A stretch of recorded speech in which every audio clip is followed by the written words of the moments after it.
বরাবরের মতো দেখতে পাচ্ছেন জেআর টিভি। আমি সঙ্গে রয়েছি মোহাম্মদ মোশাররফ হোসেন।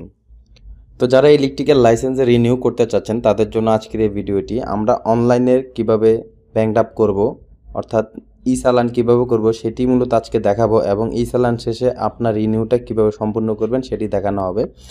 তো চলুন শুরু করা যাক। তার আগে আমরা একটা জিনিস একটু দেখে নেই, আমাদের এখানে আমরা যেই রিনিউ করব আমাদের আসলে বাৎসরিক কত টাকা দিতে হবে সেই হিসাবটা আমরা একটু করে নেই।